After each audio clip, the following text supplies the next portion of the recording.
Assalamualaikum warahmatullahi wabarakatuh. Halo semuanya, selamat datang di video kali ini. Di video kali ini kita akan membahas sesuatu yang penting banget buat para guru, calon guru, dan siapapun yang tertarik dengan dunia pendidikan, yaitu perbandingan aspek perencanaan pembelajaran dalam 3 kurikulum di Indonesia. Ada KTSP, kurikulum 2013, dan kurikulum Merdeka. Sebelum kita masuk ke pembahasannya, yuk kita pahami dulu secara singkat apa itu perencanaan pembelajaran, kenapa ini penting, dan apa saja sih aspeknya. Jadi, pastikan simak sampai akhir ya, biar tahu tentang perbedaan ketiganya. Maka dari itu, yuk langsung saja kita mulai. Nah, di sini ada pengertian mengenai perencanaan pembelajaran.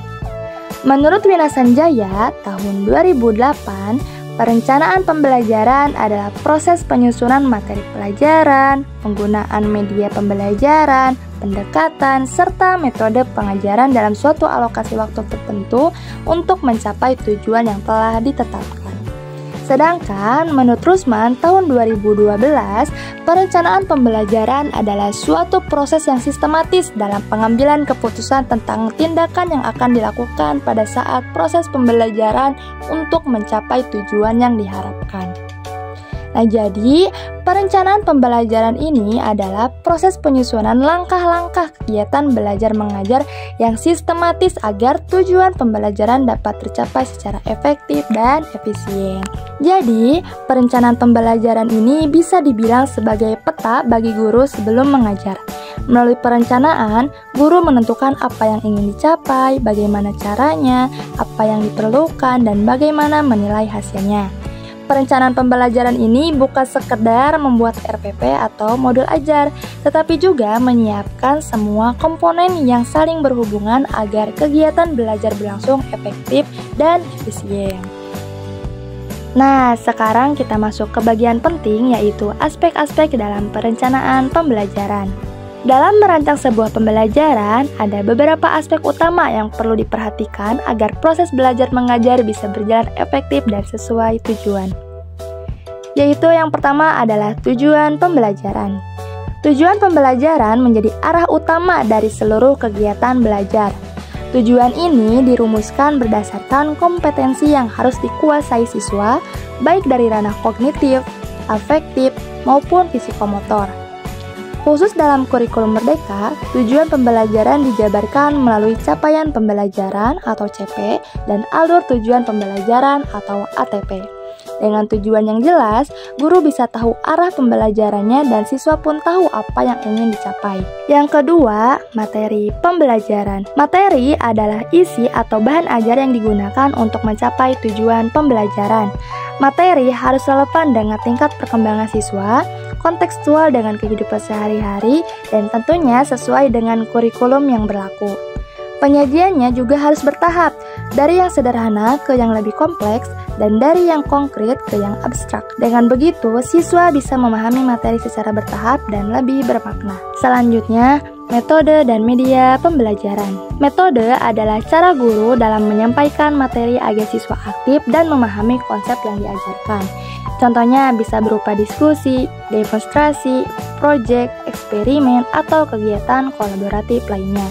Sementara itu, media pembelajaran merupakan alat bantu seperti gambar, video, alat peraga, hingga teknologi digital yang digunakan untuk memperjelas pesan pembelajaran. Keduanya harus disesuaikan dengan tujuan, karakteristik siswa, serta kondisi satuan pendidikan. Aspek keempat, strategi pelaksanaan pembelajaran. Strategi ini mencakup urutan kegiatan pembelajaran agar proses belajar berjalan efektif. Biasanya dimulai dari kegiatan awal seperti apersepsi, motivasi, dan penyampaian tujuan pembelajaran. Kemudian dilanjutkan dengan kegiatan inti, yaitu aktivitas utama seperti observasi, diskusi, eksplorasi, eksperimen, dan kolaborasi. Terakhir ada kegiatan penutup yang berisi refleksi, umpan balik, dan tindak lanjut pembelajaran. Strategi ini diharapkan dapat mendorong siswa untuk belajar secara aktif, kreatif, dan bermakna. Dan yang terakhir ada evaluasi dan penilaian pembelajaran. Evaluasi digunakan untuk mengetahui sejauh mana tujuan pembelajaran telah tercapai dan bagaimana perkembangan belajar siswa. Bentuknya bisa berupa penilaian formatif, sumatif, autentik, maupun reflektif. Hasil evaluasi ini nantinya menjadi dasar bagi guru untuk melakukan tindak lanjut seperti memberikan remedial, pengayaan, atau refleksi terhadap proses pembelajaran. Jadi, melalui kelima aspek ini, mulai dari tujuan, materi, metode dan media, strategi, hingga evaluasi, guru dapat merancang pembelajaran yang lebih terarah, menyenangkan, dan bermakna bagi peserta didik. Nah, sekarang kita masuk ke inti pembahasan, yaitu perbandingan aspek perencanaan pembelajaran antara KTSP, Kurikulum 2013, dan Kurikulum Merdeka. Kita akan lihat bagaimana ketiganya berbeda dalam setiap aspek, mulai dari tujuan, materi, metode dan media, strategi pelaksanaan, sampai evaluasi dan penilaian. Nah, di sini ada perbandingan dalam aspek tujuan utama perencanaan pembelajaran. Pada kurikulum KTSP, tujuannya adalah mewujudkan kurikulum yang sesuai dengan karakteristik sekolah dan daerah, serta mendorong otonomi dan kemandirian sekolah. Artinya, sekolah diberi kebebasan untuk mengembangkan kurikulumnya sendiri sesuai dengan kebutuhan dan potensi yang ada di lingkungan sekitar. Sementara pada kurikulum 2013 atau Kurtilas, tujuannya adalah mewujudkan pembelajaran yang sistematis, terstruktur, dan berorientasi pada pencapaian kompetensi sikap, pengetahuan, dan keterampilan. Fokusnya lebih pada keseimbangan antara tiga ranah kompetensi tersebut agar peserta didik tidak hanya cerdas secara kognitif, tetapi juga memiliki karakter dan keterampilan yang baik. Sedangkan pada kurikulum Merdeka, tujuannya adalah menciptakan pembelajaran yang fleksibel, berpusat pada peserta didik sesuai dengan capaian pembelajaran atau CP dan mendukung diferensiasi. Hal ini berarti guru diberikan keleluasaan dalam menyesuaikan pembelajaran dengan kemampuan, minat, dan kebutuhan masing-masing siswa sehingga proses belajar menjadi lebih bermakna dan personal. Kemudian, perbandingan dalam aspek tujuan pembelajaran. Pada kurikulum KTSP, tujuan pembelajaran dirumuskan oleh sekolah dan guru secara mandiri sesuai dengan konteks lokal, potensi daerah, dan karakteristik peserta didik. Tujuannya adalah menghasilkan kurikulum yang relevan dengan kebutuhan sekolah. Ini berarti guru memiliki peran besar dalam menentukan arah dan isi pembelajaran agar sesuai dengan kondisi nyata di lingkungan sekolah dan masyarakat sekitar. Kemudian pada kurikulum 2013, tujuan pembelajaran diturunkan dari kompetensi inti atau KI dan kompetensi dasar atau KD yang telah ditetapkan secara nasional. Tujuannya untuk mencapai kompetensi sikap, pengetahuan, dan keterampilan secara seimbang. Artinya, perencanaan pembelajaran disusun berdasarkan standar nasional agar siswa dapat berkembang secara utuh, baik dari aspek pengetahuan, keterampilan, maupun sikap. Sedangkan pada kurikulum Merdeka, tujuan pembelajaran berdasarkan capaian pembelajaran atau CP dan dijabarkan ke dalam alur tujuan pembelajaran atau ATP. Tujuannya menyesuaikan dengan kebutuhan, minat, dan tahap perkembangan peserta didik serta menguatkan profil pelajar Pancasila. Dengan kata lain, pembelajaran lebih fleksibel dan menyesuaikan keunikan setiap siswa agar mereka tumbuh menjadi pelajar yang berkarakter, kreatif, dan berdaya saing. Kemudian, perbandingan dalam aspek materi pembelajaran. Pada kurikulum KTSP, materi pembelajaran disusun oleh sekolah secara fleksibel dan kontekstual. Materi dapat diadaptasi dari sumber lokal dan kebutuhan siswa. Penentuan materi melalui silabus yang dikembangkan mandiri oleh guru atau sekolah. Artinya, guru memiliki kebebasan penuh dalam menentukan isi pembelajaran yang relevan dengan kondisi daerah serta kebutuhan peserta didik, sehingga proses belajar menjadi lebih bermakna dan dekat dengan kehidupan siswa. Kemudian pada kurikulum 2013, materi pembelajaran ditetapkan berdasarkan KI dan KD nasional dengan tambahan kontekstualisasi lokal. Materi harus mengembangkan pengetahuan konseptual dan prosedural. Hal ini menunjukkan bahwa meskipun ada standar nasional yang harus diikuti, guru tetap dapat menyesuaikan materi agar tetap kontekstual. dengan tujuan membantu siswa memahami konsep secara mendalam sekaligus melatih keterampilan berpikir dan bekerja ilmiah. Sementara pada kurikulum Merdeka, materi disusun berdasarkan capaian pembelajaran atau CP dalam modul ajar. Guru bebas menyesuaikan kedalaman dan keluasan materi sesuai karakteristik siswa dan satuan pendidikan. Dengan pendekatan ini, guru memiliki keleluasaan untuk menyesuaikan pembelajaran dengan kebutuhan dan kemampuan siswa, sehingga proses belajar menjadi lebih personal, relevan, dan bermakna. Selanjutnya, perbandingan dalam aspek metode dan media pembelajaran. Pada kurikulum KTSP, guru bebas memilih metode sesuai karakteristik siswa dan kondisi sekolah. Umumnya menggunakan pendekatan kontekstual, inquiry, berbasis masalah, atau project. Medianya dapat berupa gambar, video, alat peraga lokal, lingkungan sekitar, dan sumber cetak atau digital. Hal ini menunjukkan bahwa guru memiliki peran sentral dan kebebasan luas dalam menentukan strategi belajar yang paling sesuai dengan kondisi kelasnya, seringkali memanfaatkan sumber daya yang ada di lingkungan sekitar siswa. Kemudian, pada kurikulum 2013, menggunakan pendekatan ilmiah atau scientific approach dengan langkah mengamati, menanya, mencoba, menalar, dan mengomunikasikan atau 5M. Metode yang digunakan antara lain ada PBL, PJBL, dan Discovery Learning. Media pembelajaran disesuaikan dengan KI dan KD serta mendukung pembelajaran aktif. Artinya, pembelajaran di Kutilas lebih terstruktur dan menekankan proses berpikir ilmiah, di mana siswa tidak hanya menerima informasi, tetapi juga diajak untuk mengeksplorasi, menalar, dan mempresentasikan hasil belajarnya dengan dukungan media yang interaktif. Sementara pada kurikulum Merdeka menggunakan metode yang beragam, fleksibel, dan berdiferensiasi seperti PBL, PJBL, inquiry, dan discovery learning. Media pembelajaran bisa berupa modul ajar digital, video interaktif, VR atau AR, atau lingkungan nyata disesuaikan dengan kebutuhan peserta didik. Dengan kata lain, kurikulum Merdeka memberikan keleluasaan bagi guru untuk menyesuaikan pendekatan dan media pembelajaran sesuai dengan karakter dan kebutuhan siswa, sehingga proses belajar menjadi lebih menyenangkan, relevan, dan berpusat pada peserta didik. Selanjutnya, perbandingan dalam aspek strategi pelaksanaan pembelajaran. Pada kurikulum KTSP terdapat 3 tahap utama. Pertama, ada kegiatan awal, yaitu apersepsi, motivasi, dan penyampaian tujuan. Kedua, ada kegiatan inti, yaitu aktivitas pembelajaran kontekstual, eksplorasi, diskusi, dan praktik. Dan yang ketiga, ada penutup, yaitu refleksi dan umpan balik. Pelaksanaan dalam KTSP menekankan student-centered learning dan partisipasi aktif siswa.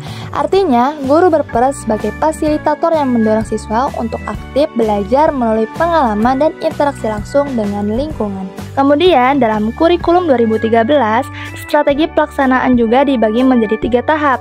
Pertama, kegiatan awal, yaitu ada orientasi dan penyampaian tujuan pembelajaran. Kedua, ada kegiatan inti, yaitu diterapkan dengan pendekatan ilmiah atau scientific approach, yaitu mengamati, menanya, mencoba, menalar, dan mengomunikasikan untuk mengembangkan keterampilan berpikir tingkat tinggi.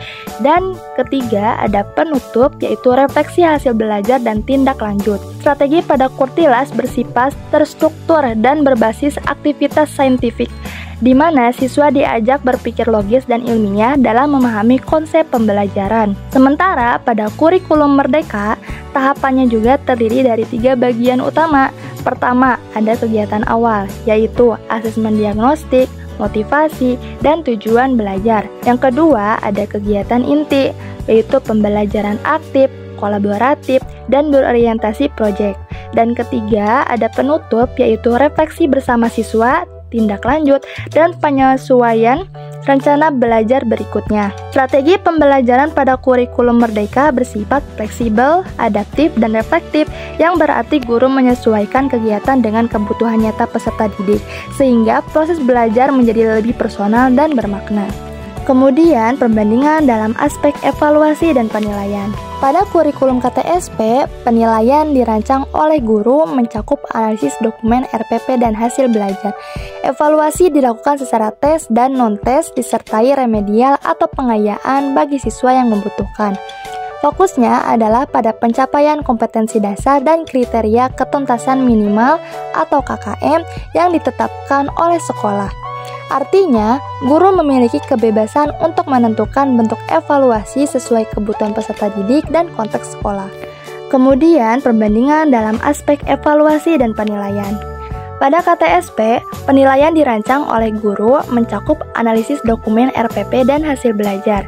Evaluasi dilakukan secara tes dan non-tes, disertai remedial atau pengayaan bagi siswa yang membutuhkan. Fokusnya adalah pada pencapaian kompetensi dasar dan kriteria ketuntasan minimal atau KKM yang ditetapkan oleh sekolah. Artinya, guru memiliki kebebasan untuk menentukan bentuk evaluasi sesuai kebutuhan peserta didik dan konteks sekolah.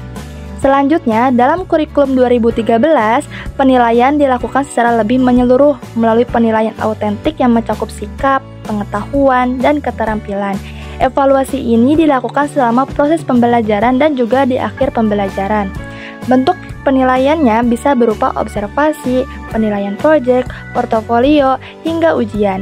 Pendekatan ini menekankan keseimbangan antara aspek akademik dan karakter siswa sehingga hasil belajar lebih menggambarkan kemampuan nyata peserta didik.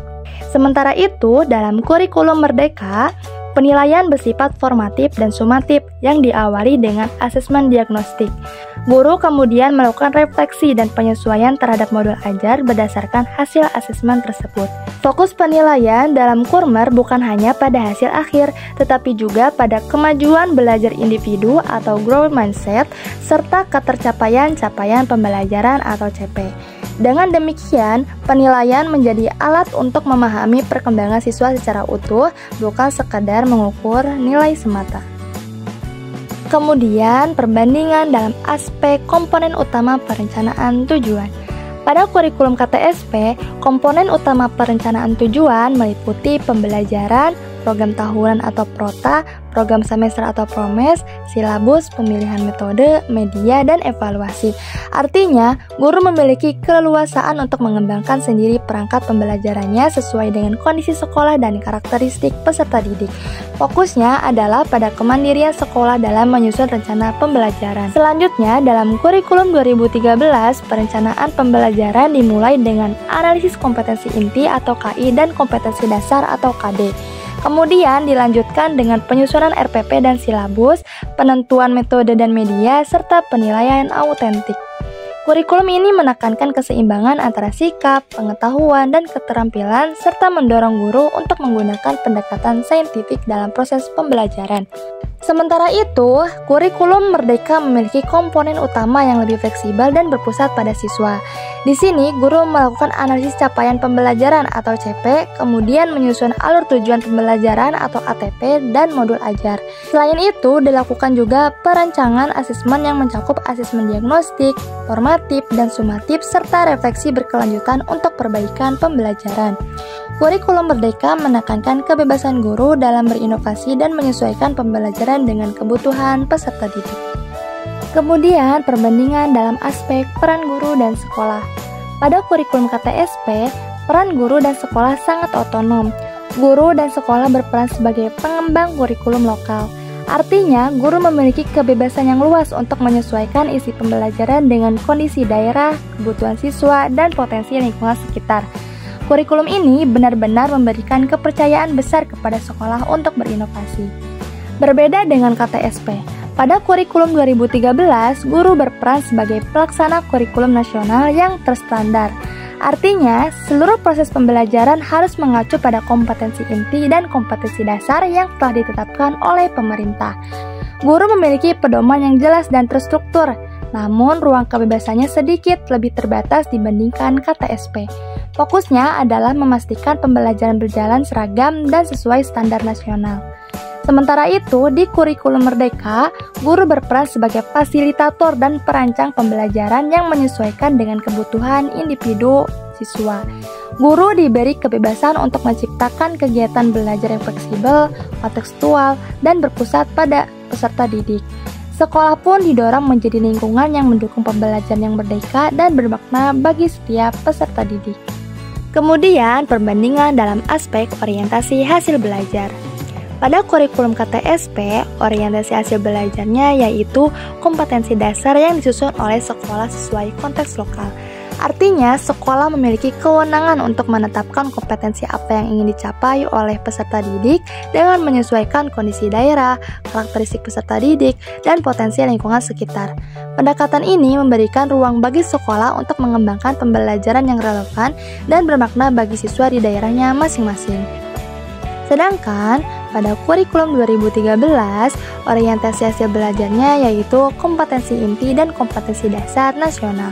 Dalam kurikulum ini, pemerintah menetapkan standar kompetensi yang berlaku secara nasional agar seluruh peserta didik di Indonesia memiliki kemampuan dan karakter yang seimbang antara sikap, pengetahuan, dan keterampilan. Orientasi hasil belajar diarahkan pada terbentuknya peserta didik yang aktif, kreatif, serta mampu berpikir kritis melalui pendekatan ilmiah.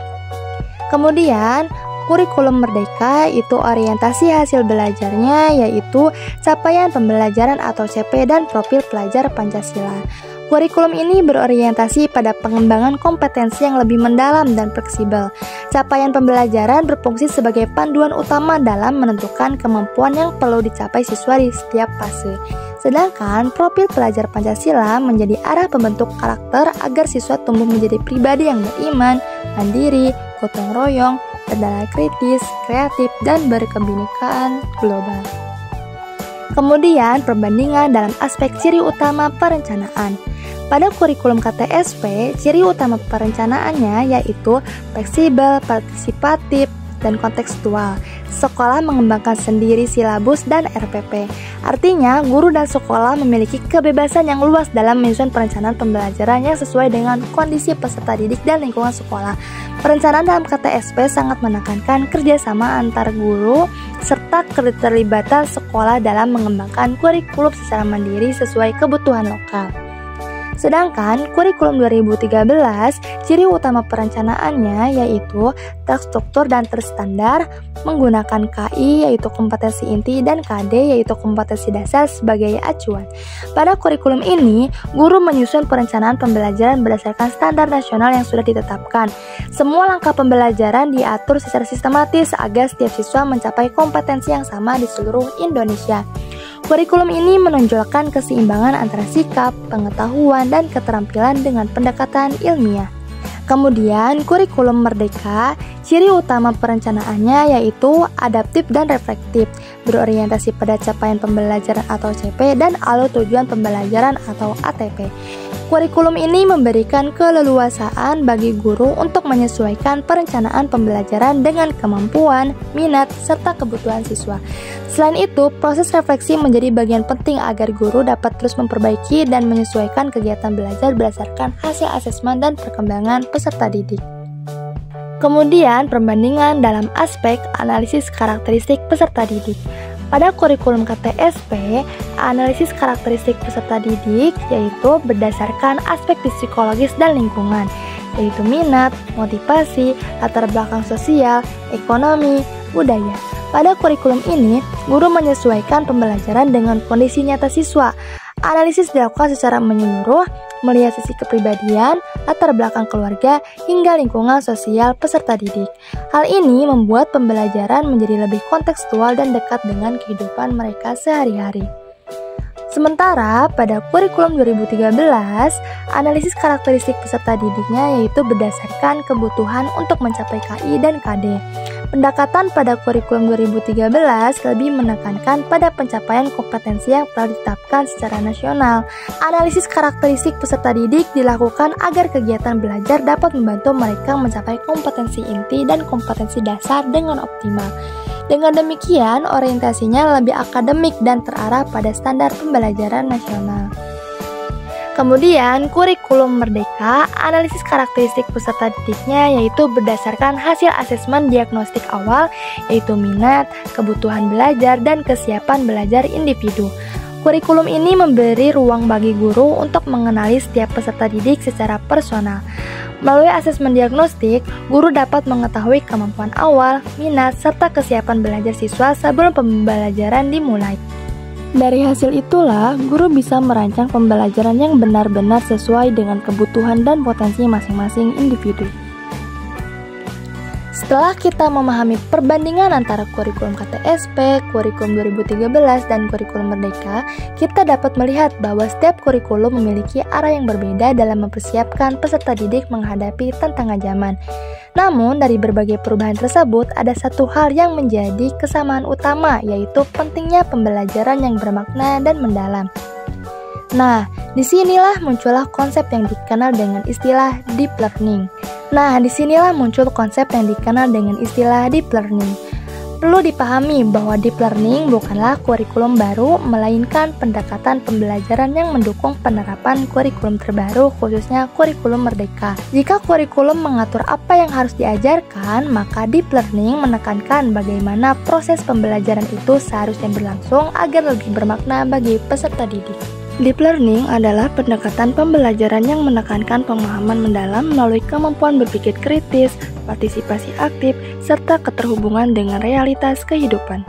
Pendekatan ini membantu siswa tidak hanya mengingat informasi, tetapi benar-benar memahami makna di baliknya, serta mampu mengaplikasikan pengetahuan tersebut dalam kehidupan nyata. Nah, kemudian di sini ada elemen utama deep learning. Yang pertama itu ada mindful learning, yaitu pembelajaran yang dilakukan dengan kesadaran penuh yang dimana siswa memahami tujuan dari setiap kegiatan belajar. Yang kedua ada meaningful learning, yaitu pembelajaran bermakna yang menghubungkan konsep baru dengan pengalaman atau pengetahuan yang sudah dimiliki. Yang ketiga ada durable learning, yaitu pembelajaran yang tahan lama karena pengetahuan yang diperoleh benar-benar dipahami, bukan sekadar dihafal. Nah, di sini juga ada karakteristik pendekatan deep learning. Yang pertama itu ada pembelajaran mendalam, yaitu siswa tidak hanya menghafal, tetapi menelusuri makna dan hubungan antar konsep. Yang kedua ada menganalisis data atau materi. Peserta didik belajar untuk berpikir kritis dan mengolah informasi, bukan sekadar menerima.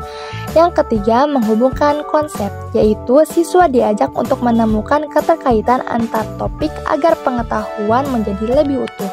Yang keempat, keterlibatan aktif peserta didik, yaitu proses belajar menuntut partisipasi aktif seperti diskusi, proyek, atau eksplorasi lapangan.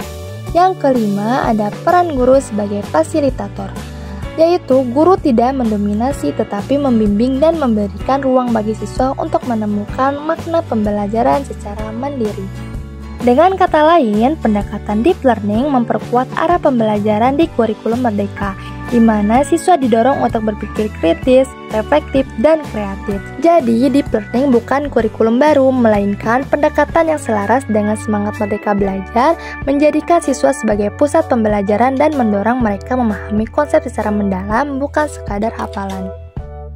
Kesimpulannya, secara keseluruhan perencanaan pembelajaran dalam KTSP, kurikulum 2013, dan kurikulum Merdeka memiliki tujuan yang sama, yaitu menciptakan proses belajar yang efektif, bermakna, dan berpusat pada peserta didik.